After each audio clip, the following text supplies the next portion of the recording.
শুকরিয়া জানাই আল্লাহ, শুকরিয়া জানাই তোমায়, অসহায় বান্দা মোরা বেঁচে আছি তোমার দয়ায়। শুকরিয়া জানাই আল্লাহ, শুকরিয়া জানাই তোমায়, অসহায় বান্দা মোরা বেঁচে আছি তোমার দয়ায়। কথা বলেন ঠিক না বেঠিক? আল্লাহ তাআলার শুকরিয়া জানানোর দরকার আছে, কারণ তার দয়া ছাড়া আমরা একটি মুহূর্ত বাঁচা অসম্ভব। রব্বুল আলামিন ডেকে ডেকে বলেন, وَأَعَدَّ اللَّهُ الَّذِينَ آمَنُوا مِنكُمْ وَعَمِلُوا الصَّالِحَاتِ لَيَسْتَخْلِفَنَّهُمْ فِي الْأَرْضِ كَمَا اسْتَخْلَفَ الَّذِينَ مِن قَبْلِهِمْ। আল্লাহ রাব্বুল আলামিন তোমাদেরকে ওয়াদা করতেছেন, প্রতিশ্রুতি দিচ্ছেন, তোমাদের মধ্যে যারা ঈমান এনেছে আর যারা নেক কাজ করতে থেকেছে তাদেরকে অবশ্যই অবশ্যই এই জমিনের খলিফা বানিয়ে দেবেন।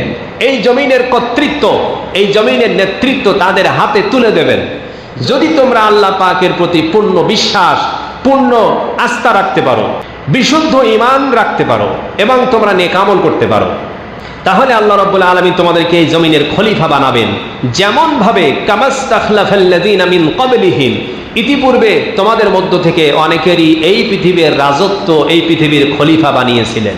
আল্লাহ রাব্বুল আলামিন পরবর্তীতে বলেন, ওয়ালা ইউমাক্কিনান্না লাহুম দীনাহুমুল্লাযী ইরতাদা লাহুম, তিনি তোমাদের জন্য সেই দিনকে অবশ্যই প্রতিষ্ঠা করবেন যেই দিন তোমাদের জন্য মনোনীত করেছেন, এবং তোমাদেরকে যেই ভয়ের মধ্যে রেখেছেন, তোমরা যেই ভয় ভীতির মধ্যে রয়েছো, এই ভয় ভীতির পরিবর্তন করে আল্লাহ পাক তোমাদের একটা নিরাপত্তার সমাজ দান করবেন। ওয়ালা ইউবাদদিলান্নাহুম মিন বাদি খাউফিহিম আমনা, যে ভয় ভীতির মধ্যে তোমরা আছো তার পরিবর্তে তাদেরকে অবশ্যই অবশ্যই নিরাপত্তা দান করবেন।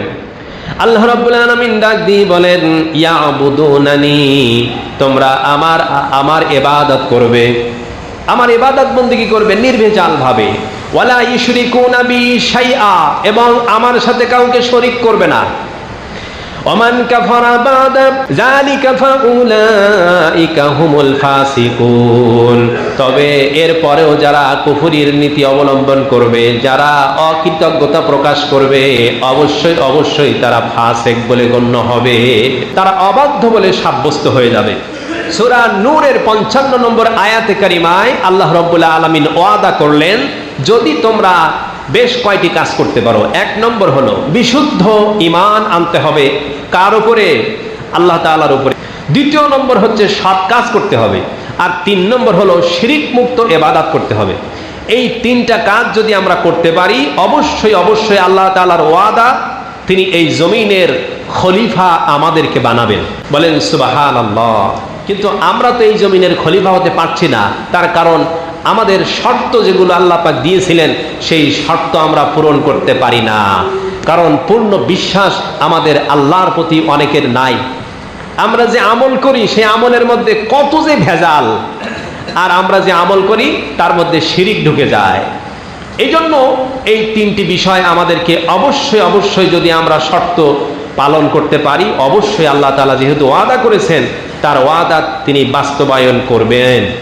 আল্লাহ রাব্বুল আলামিন 1 নম্বর তিনি শর্ত জুড়ে দিলেন, তোমরা যদি বিশুদ্ধ ঈমান আনতে পারো, আর যদি বিশুদ্ধ ঈমান আমরা আনতে পারি, আল্লাহ রাব্বুল আলামিন আমাদের জন্য ওয়াদা করেছেন জান্নাতুল ফেরদাউসের ওয়াদা। কাল সুবহানাল্লাহ।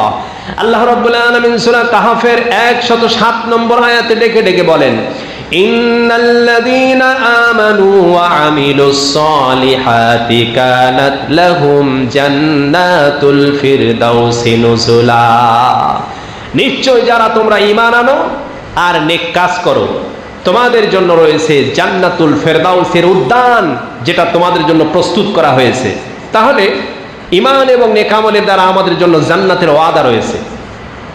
খালিদিনা ফিহা লা ইয়াবগুনা আনহা হিওয়ালা, সেখানে তোমরা চিরস্থায়ী, চিরকাল অবস্থান করবে, সেখান থেকে বের হওয়ার মতো মন মানসিকতা তোমাদের থাকবে না, অর্থাৎ সেখান থেকে বের হতে মনে চাইবে না, এবং সেখান থেকে বের হওয়া লাগবে না। সুতরাং ঈমান আনতে হবে বিশুদ্ধ, এবং আমলে সালেহ করতে হবে, আমলে সালেহ নেক কাজের মাত্রা বাড়িয়ে দিতে হবে। নেক কাজ সম্পর্কে আল্লাহ রাব্বুল আলামিন কোরআনে কারীমের ভিতরে বলেন, ইন্নাল্লাযীনা আমানু ওয়া আমিলুস সলিহাতি ওয়া আকামুস সালাতা ওয়া আতুজ যাকাতা লাহুম আজরুহুম ইনদা রাব্বিহিম ওয়া লা খাউফুন আলাইহিম ওয়া লা হুম ইয়াহজানুন। আল্লাহ রাব্বুল আলামিন বললেন, যখন তোমরা আল্লাহর প্রতি ঈমান আনবা এবং নেক কাজ করবা, নামাজ কায়েম করবা, যাকাত প্রদান করবা, এই চারটি কাজ তোমরা যারা করবা, তোমাদের জন্য আল্লাহ পাকের কাছে রয়েছে লাহুম আজরুহুম ইনদা রাব্বিহিম, তোমাদের রবের কাছে রয়েছে প্রতিদান, পুরস্কার। ওয়ালা খাউফুন আলাইহিম, তোমাদের কোনো ভয় নেই, চিন্তাও নেই। ওয়ালা হুম ইয়াহজানুন, তোমাদের কোনো মর্ম বেদনাও হবে না, কোনো দুঃখিত তোমরা হবে না, এই চারটি আমল যদি তোমরা করতে পারো। এই আয়াত দ্বারা আমরা বুঝলাম এই চারটি কর্মসূচি আমরা পালন করলে আল্লাহ পাকের কাছে আমাদের জন্য পুরস্কার রয়েছে। শুধু তাই নয়, সূরা আন-নূরের 55 নম্বর আয়াতের 3 নম্বর শর্ত হলো শিরিক মুক্ত ঈমান আনতে হবে। আমরা যেই ঈমান আনি, যে আমল করি, সেই আমলগুলো শিরিক মুক্ত আমল করতে হবে। আল্লাহ রাব্বুল আলামিন স্পষ্ট করে জানিয়ে দিলেন, ও আমার গোলামেরা, ও আমার বান্দারা, তোমরা অবশ্যই অবশ্যই শিরিক মুক্ত ইবাদত করবা। সূরা আল মায়েদার 72 নম্বর আয়াতের শেষাংশে তিনি বলেন, ইন্নাহু মান ইউশরিক বিল্লাহি ফাকাদ হারামাল্লাহু আলাইহিল জান্নাতা ওয়া মাআওয়াহুন নার ওয়া মা লিয-যালিমিনা মিন আনসার। ইন্নাহু মান ইউশরিক বিল্লাহ, নিশ্চয় যে ব্যক্তি আল্লাহর সাথে শিরিক করবে তার জন্য ফাকাদ হারামাল্লাহু আলাইহিল জান্নাহ, তার জন্য জান্নাত চিরতরে হারাম। ওয়া মাআওয়াহুন নার, এবং জাহান্নাম তার জন্য অবধারিত, তার আবাসস্থল হবে জাহান্নাম। ওয়া মা লিয-যালিমিনা মিন আনসার, তার জন্য কোনো সাহায্যকারী পাওয়া যাবে না, কোনো সাহায্যকারী নাই।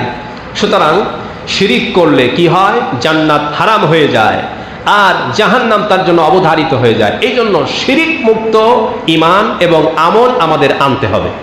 এই 3টি শর্ত যদি আমরা পালন করতে পারি, আল্লাহ রাব্বুল আলামিন আমাদেরকে জমিনের কর্তৃত্ব দান করবে।